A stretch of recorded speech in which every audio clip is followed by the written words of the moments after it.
What's going on, boys? It's day number 3 of reading through the book of Isaiah. So just to give a little recap of where we are going into today. Yesterday we covered a title talking about the day of the Lord. So we have these descriptions given by Isaiah talking about the day of the Lord. So for today, it's going to be a pretty, I wouldn't say short, but kind of, there's not much to cover as far as like what's going on with the judgment. It's a lot of, changes that are being made as the Lord is going to judge the cities of Jerusalem and Judah. So we're only going to cover 2 sections for today, as really the last, from verses 16 to the end, which is verse 26, the Lord is kind of just talking about things that he is removing from the people. And it's really the women, actually. He covers from verse 16 through 26, if you want to take a look at that, to kind of see what exactly he's taken away. So to start off with, I want to start off with looking at verses 6 through 7, where Isaiah is making these good kind of claims about what is happening to the people. So he says in verse 6 through 7, he says, "A man will seize one of his brothers in his father's house and say, 'You have a cloak, you be our leader. Take charge of this heap of your ruins.' But in that day he will cry out, 'I have no remedy. I have no food or clothing in my house. Do not make me the leader of the people.'" So 2 things are happening here. So he's saying that there's going to come a time where one of your brothers in your household is going to say, someone else needs to take care. Someone needs to put out a different POV of the way we live our household.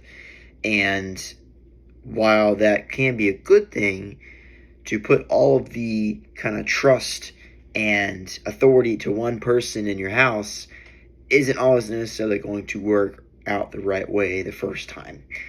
And when you look at verse 7, you think, the person who's been chosen is going to cry out and say, "Look, I don't have this all together. I can't just take all the authority here because I don't know exactly if this is going to, work out. Like, I don't have enough stuff to provide. I don't have enough stuff for myself. Like, I can't be the guy who's going to, fix it all if I don't have enough to provide." And one of the statements that kind of popped up in my head was, when you choose someone to lead, the way you are making decisions. So I think this goes even more beyond than what we do in our house. So I think this, goes above and beyond to our community and what we do in the environment as far as how we run businesses and schools and companies. And one of the biggest things that, immediately jumped to my mind was, you may not have all the answers at the start. And that's okay. You're not going to have all the answers to everything. Like, nobody knows everything, every answer to every single problem. It's just not something we have time for, nor the capacity for our brain can handle. But what you do know is that, when you call out to God and speak honestly, he can answer you. He can show you where you need to start. He's not going to, answer you directly with what exactly you're asking. He's not going to say, if you ask him, "Okay, God, can you explain to me the quadratic formula?" He's not going to tell you exactly what it is. He's going to be like, "Okay." He's like, "Well, here's this little piece of it, and I want you to use it and start figuring out. I want you to plug in these numbers and see if it's giving you an answer, if it's giving you something that you can work with, because if it's not, that means it's not working. It means it's wrong." And it's not necessarily God saying, "Oh, you screwed up, like you suck." Like, no, it's okay. You're given this little bit of the formula, and you're plugging in numbers, and you get it wrong. God says, "Okay." He says, "See what you did. Go back in your roots, in your steps, find where you made that mistake, and use that to kind of eventually move forward." So I think this applies more than just Judgment Day. This is more of a daily process that we constantly face. God doesn't answer our questions exactly the way we want them to, because if he did, he wouldn't be God. God is the way he is, and he answers our prayers in a way that he sees best fit. And 9 times out of 10, that's not the way we see them, because it's not the way we want them to. We want the answered right then and there. And when it's not, that's when that's when our trust becomes, weakened and to some points, separated. But Isaiah makes another great point. This is my second. The last verse I want to read is verse 10. He says, "Tell the righteous it will be well with them, for they will enjoy the fruit of their deeds." So the righteous will thrive with good fruit from the roots from which they planted. So, and this is literally and spiritually. So when you're thinking of when you plant a new specific, plant in the ground, you're a farmer. Farmers plant new plants, whether it's a tomato plant or a potato plant, whatever it is. When you want something to grow, not only are you planting it in the ground, but you need to find something that it's going to thrive in, something where that plant can grow in, and it's a community that it can grow. You think, if you put a plant in the middle of the desert where there's like no water and it's bad soil, it's not going to grow.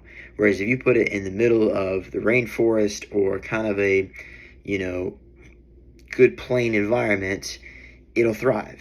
So find where there's a good community that you can dig deep and plant yourself and be like, okay, like I know I'm not where I want to be right now, and I may not look like I have it all together. I may not look like I'm the strongest one in the room right now, but I know that the more that I stick to this, the more that I plant myself in the ground, the more that my roots will start to branch out, and I'll branch out to other people, and other people will begin to connect with me, and then we can start sharing what we know.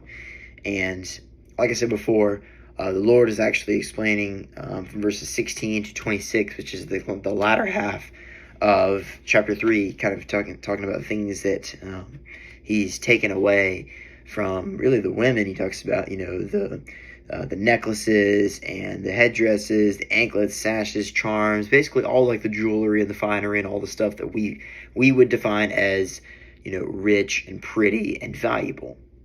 And what does this indicate? Well, this indicates that the glorioususness and the important things in life aren't the things that we make by hand. While yes, the things that we make are good sometimes, and I think that God is proud of that we are creative, there are certain things that we make that don't follow what he wants us to do. And he doesn't necessarily say, if you make something bad, like you're gonna die and whatnot. He's gonna be like, hey, like you're not following my commands, like, your life is not gonna get better like that. Like let me help you.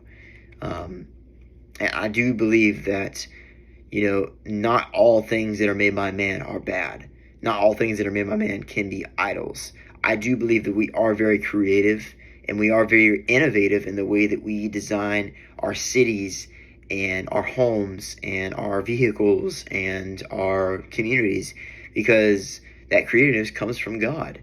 And he pours that into us so that we can share that with other people. So with people who don't know God or people who whose relationship has been weakened, we can go to them and be like, hey, this is what is going on here. This is what I serve. This is what I do. I want you to, be around me, and I want to show you what I was shown. I want you to see what you're not seeing. You're missing this big point right now. I want you to see that.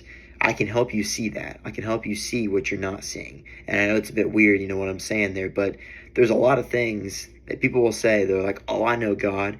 I've heard of God before. And they ask you, like, well, can you tell me an important event? And they can't do it. It's one thing to know God, but it's a whole other thing to see him, to see his works that he does. It's not about seeing, the obvious things like the sun and the oceans and the land. That's something that everybody knows. But it's about seeing changes in our lives, seeing the changes of somebody's heart, from someone who was struggling and didn't know what was going on to someone who's putting their life back together. And it is because God is working through them, because Christ died on the cross for our sins, and we have someone that can live in us to make us right from the inside out. And that is the end of today's word. I hope that you guys had a great Thursday, and I hope you guys have a great weekend coming up. Hope to see you guys very soon. Peace out, boys.